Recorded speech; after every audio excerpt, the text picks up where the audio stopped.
Hey guys, it's Kate again. Welcome back to the channel. Welcome to this new thing I want to do called Tea and Stories. I'm going to be drinking tea and telling you what is on my mind, and then I'm going to put this over some random video game I decide to play so you have something to watch, or you can just listen. And it doesn't really matter if you watch the video or not. Anyway, today I am drinking green tea citrus blend, or something like that. I don't have the package in front of me, by Bohemian Tea Peddler on Etsy, and I will link it down in the description because it's actually pretty good. And I'm going to be talking about one of my players in my Dungeons & Dragons campaign. If you haven't caught it in previous videos I've done, I know I've mentioned it at least a couple of times, I play Dungeons & Dragons. Mostly as a DM, because, that's just how it goes for me, which is fine. I enjoy it anyway. And the particular group I'm going to be talking about has 5 players. They're all my friends, because I don't like DMing for strangers, even though 2 of them were strangers when all this started. And, before we get super into this, I am not the most amazing DM. I'm not a bad DM.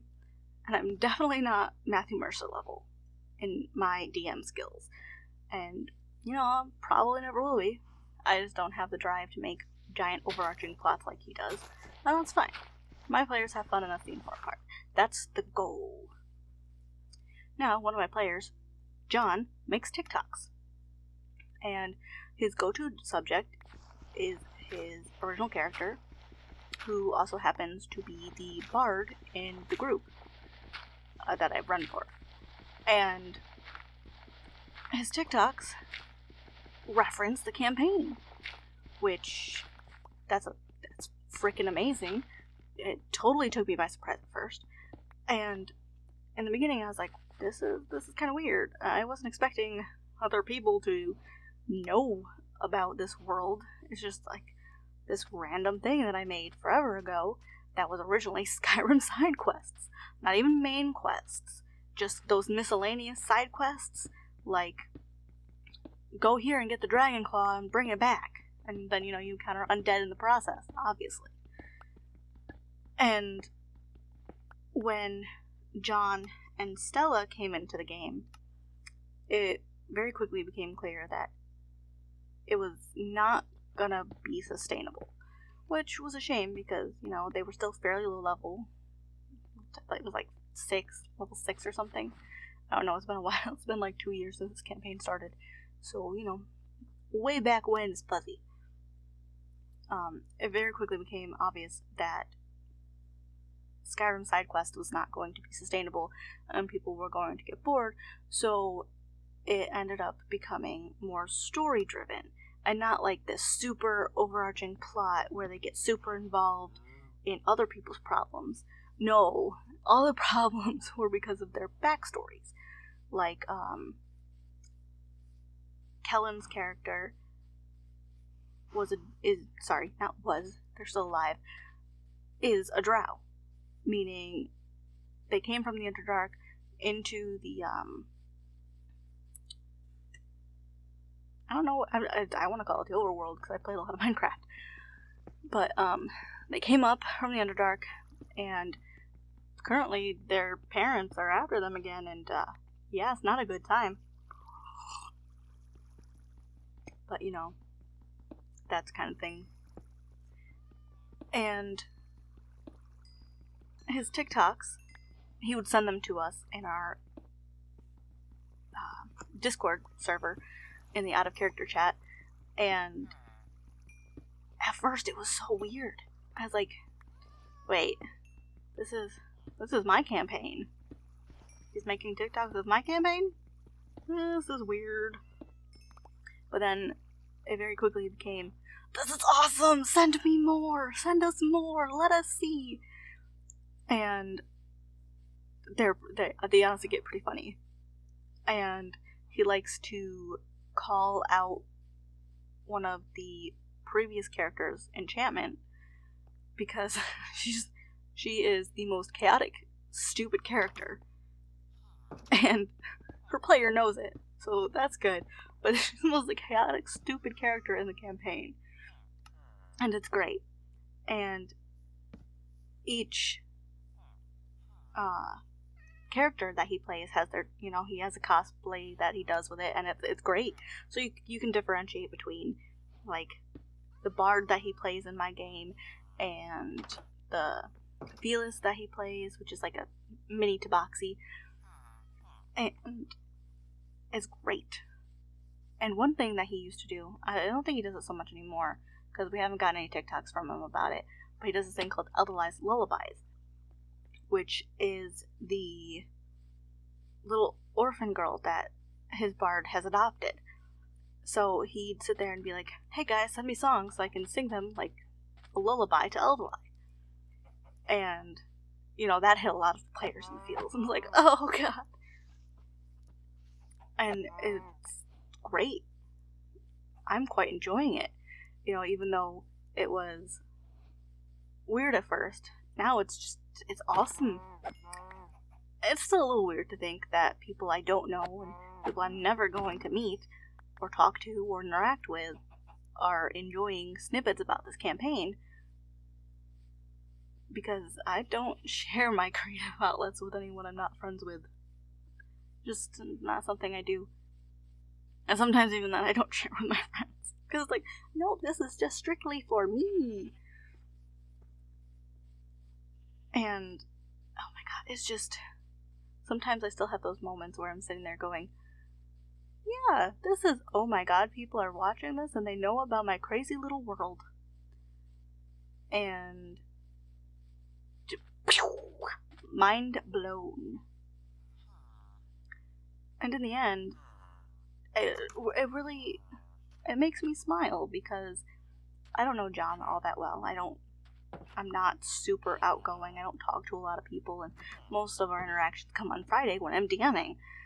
So that he would do this, even though he doesn't know me well, is kind of, mind-boggling. And I know it's not for me.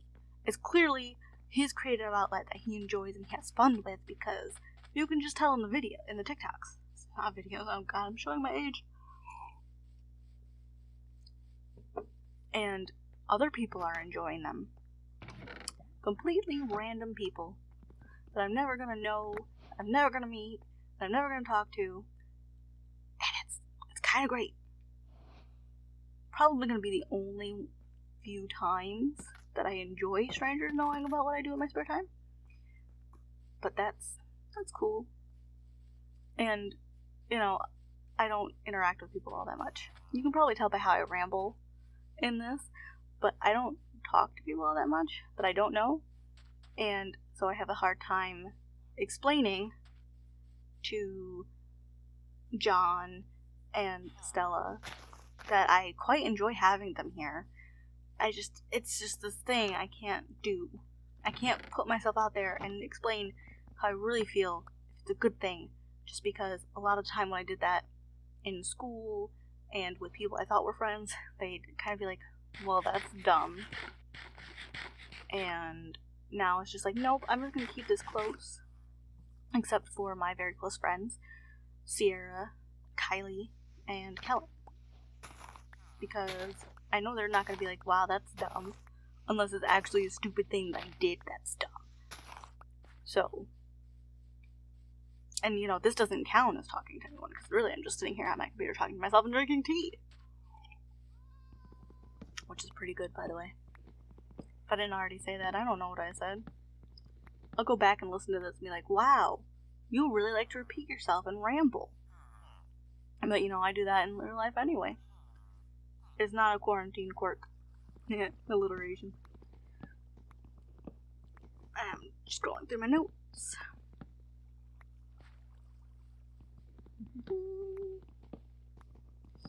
So, yeah, basically, it's all to say that I'm really glad that he's enjoying the world and that it's inspired him to make something outside of D&D with it, and he wants to share it. It means that I've made something that he connects with and has inspired him, and that's really kind of amazing. And I'm not here to toot my own horn. I'm the last person that's tooting my horn, because But yeah, it really is just amazing what people get inspired by and what they'll do when this campaign is really just me half-assing it. But shh, don't tell them that. No, they know it. I've mentioned it multiple times. Like I said, I'm not Matthew Mercer. I'm not sitting here spending like multiple hours every day doing this campaign. I just don't have the attention span or the drive to do something like that. And honestly, I think better on my feet anyway, because my players love to be like, yeah, we're gonna do something really stupid. But I mean, I think that's every D&D party. And, you know, that's what they're there for. And, you know, I give them shit about it, but I love all the stupid things that they do. And I love that they each found different NPCs that they love. Like, John has Eldalai, the little elf girl that he's adopted. Stella has Taros, who is this most adorable cinnamon bun. And her character has... they actually just did their love confessions last game, and it was adorable. And then there's Sierra, who just fucking... she loves everybody. And then there's Kylie, who loves one of the assassin, like, she's the leader of the Assassin's Guild in the city that they had started in. She loves Candle, and Candle is this unabashed asshole, and I love playing Candle. And then Kellen has a NPC that her character has fallen in love with, a Dragonborn cleric named Fywin, and they're actually getting married next session, and it's going to be amazing. For once, I've actually planned, and I have written out Fywin's vows to Zenith. And it's gonna be great. I'm really hoping I move people to tears in a good way, because this is, honestly, the campaign's getting ready to end. And that's bittersweet in itself. But I really hope that they take something away from this campaign, that they look back fondly on it and be like, yeah, I remember that. It was a good time. Because really, that's all this campaign was meant to be. It was a good time. And it turned into something more than that. Because, John makes TikToks of it, which still blows my mind. And I occasionally get messages from Stella about, ooh, can I do this with him? And all this other stuff. I was like, yeah, by all means, just, I don't know how you want to initiate this, but by all means, go ahead. Please, do it. Because everyone loves Taros and her character interacting, because it's just adorable. And it's really... I have really great players. And it's hard for me to tell them that. Not because I think it's going to go to their heads, but because I have a hard time expressing myself unless I'm really good friends with you. And by really, really good friends with you, I mean I've known you for like 10 plus years. Because I don't make friends often. My newest friends are John and Stella. Oh, no, there's one other person, but they're not part of the campaign, so I'm not going to mention their name or even their fake name. But yeah, it really is an amazing thing that this random game that I stumbled across on the internet one day can really make a lasting impression like this. That I can make a lasting impression like this, because it's me telling the story. Well, they're also telling it, but you know what I mean. It was really something to think about, doesn't it? But yeah, I think that's where I'm going to end this. Well, not quite. Because, honestly, I'm probably going to put this to a video game and send it to my friends in the chat and be like, hey guys, you should listen to this. So I'm going to end this with, I just wanted to say thanks, guys. thanks for playing in my insane little world and for putting up with, my month-long hiatus in November because emotional bull crap, which isn't really bull crap, but I kind of hate it. I really appreciate you guys a lot, and, I know I'm not the best DM, and I know things haven't gone exactly the way you've wanted them to, and, I've kind of taken you along for a crazy ride, but I'm glad you're having fun, and I hope when we start the next one, you'll come and have fun with me some more. So, thanks guys. That's where I'm gonna end it. So I'll see you guys next time. See ya.